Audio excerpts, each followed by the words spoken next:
জেলার মানুষের মধ্যে স্বাস্থ্য সচেতনতা বৃদ্ধির লক্ষ্যে বৈশ্য কাপালি সমাজ সারা উত্তর দিনাজপুর জেলা কমিটির উদ্যোগে শুরু হতে চলেছে স্বাস্থ্যই সম্পদ কর্মসূচি। হেমতাবাদের রাধাগোবিন্দ মন্দির প্রাঙ্গণ থেকে এই কর্মসূচির আনুষ্ঠানিক শুভ সূচনা হবে। উপলক্ষে একটি স্বাস্থ্য সচেতনতামূলক সেমিনারের আয়োজন করা হয়েছে। অনুষ্ঠানে উপস্থিত থাকবেন রায়গঞ্জ মেডিকেল কলেজ ও হাসপাতালের বিশিষ্ট চিকিৎসকরা। চিকিৎসকদের মাধ্যমে সাধারণ মানুষকে বিভিন্ন রোগ প্রতিরোধ, স্বাস্থ্য সচেতনতা এবং সুস্থ জীবনযাপনের বিষয়ে পরামর্শ দেওয়া হবে। সংগঠনের পক্ষ থেকে জানানো হয়েছে, মানুষের পাশে দাঁড়ানোই তাদের মূল লক্ষ্য। সমাজের সর্বস্তরের মানুষের কল্যাণে ধারাবাহিকভাবে কাজ করে চলেছে বৈশ্য কাপালি সমাজ। সাধারণ মানুষের কাছে স্বাস্থ্য পরিষেবা ও স্বাস্থ্য সংক্রান্ত সচেতনতার বার্তা পৌঁছে দেওয়াই এই উদ্যোগের অন্যতম উদ্দেশ্য। সংগঠনের তরফে আরও জানানো হয়েছে, এই কর্মসূচি শুধুমাত্র হেমতাবাদে সীমাবদ্ধ থাকবে না। আগামী দিনে উত্তর দিনাজপুর জেলার বিভিন্ন প্রান্তে বিনামূল্যে স্বাস্থ্য সচেতনতা শিবির ও সেমিনারের আয়োজন করা হবে। সংগঠনের অন্যতম সদস্য আনন্দমোহন সরকার বলেন, স্বাস্থ্যই মানুষের সবচেয়ে বড় সম্পদ। তাই চিকিৎসকদের সঙ্গে সাধারণ মানুষের সরকারি যোগাযোগের গড়ে তোলার উদ্যোগ নেওয়া হয়েছে। এদিন তিনি আর কি জানিয়েছেন শুনুন। বলছি আপনার নাম? আমার নাম আনন্দমোহন সরকার। বলছি আজকে আমাদের কি আমরা একটা কর্মসূচি নিয়েছি যে আমাদের কপালী বৈশ্য কপালী সমাজ উত্তর দিনাজপুর জুড়ে স্বাস্থ্যই সম্পদ নামে একটা প্রোগ্রাম আমরা অর্গানাইজ করতে যাচ্ছি। এবং এই প্রোগ্রামে আমরা এই যে কসবা মহাশয় রাধাগোবিন্দ মন্দির থেকে আমাদের এই প্রোগ্রামটা শুরু হবে। এই প্রোগ্রামটা হচ্ছে রায়গঞ্জ শহরের বা রায়গঞ্জ মেডিকেল কলেজের বিশিষ্ট ডক্টর অরবিন্দ রায় এবং ডক্টর নলিনীকান্ত রায় মহাশয়, এরা এখানে free medical health check up একটা প্রোগ্রাম হাতে নিয়েছেন। এবং আমরা চেয়েছি যে অত্র এলাকাতে মানুষদেরকে হেলথ সম্পর্কে একটা সচেতনতা গড়ে তোলার জন্য এই প্রোগ্রামটা হাতে নিয়েছি। এবং অনেক মানুষ যারা সমাজে পিছিয়ে পড়া, যারা হয়তো টাকা দিয়ে ডক্টর দেখাতে পারে না, তাদেরকে আমরা free medical health check up সঙ্গে আমরা যতটা সম্ভব ফ্রি স্যাম্পল মেডিসিন দিয়ে তাদেরকে আমরা সহযোগিতা করার চেষ্টা করব। কবে হচ্ছে? এখানে আমাদের শুরু হতে যাচ্ছে হচ্ছে আগস্টের 2 তারিখ থেকে। এই ধরনের উদ্যোগ কেন নেওয়া? এটা নেওয়ার উদ্যোগ, এটা একটা সামাজিক, আমাদের সংগঠনের সামাজিক সংগঠন।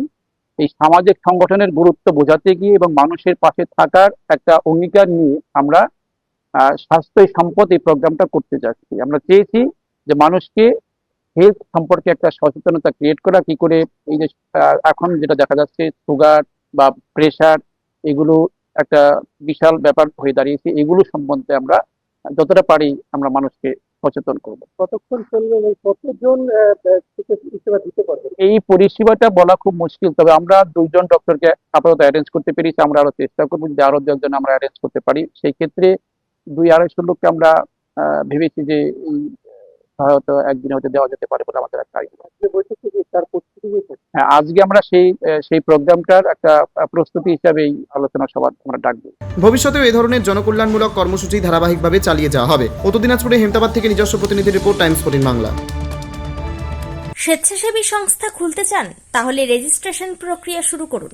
যে কোনো এনজিও খুলতে চাইলে এনজিও কনসালটেন্সি আপনাকে স্বেচ্ছাসেবী সংস্থার নিবন্ধন করাতে সম্পূর্ণ ডকুমেন্টেশন তৈরিতে পূর্ণাঙ্গভাবে সহায়তা করবে। Section 8 company registration, trust registration, society registration, pan, tan এবং 12A 80G সহায়তা, এনজিও দর্পণ এবং CSR সম্মতি। এখনই কল করুন 8345817300, হোয়াটসঅ্যাপ করুন 9434187666 এই নম্বরে। মুখের উজ্জ্বলতা হারিয়ে গেছে, স্পট পড়ে গেছে, ব্রণ ভর্তি, তাই আর দেরি না করে আজই আসুন রায়গঞ্জের চণ্ডীতলায় হেলথ প্লাস মাল্টি স্পেশালিটি ক্লিনিকে এবং এখানে পান অভিজ্ঞ ডাক্তার দ্বারা ফ্রি স্কিন টেস্ট। আরো বিস্তারিত জানতে যোগাযোগ করুন 9674895169 এই নম্বরে।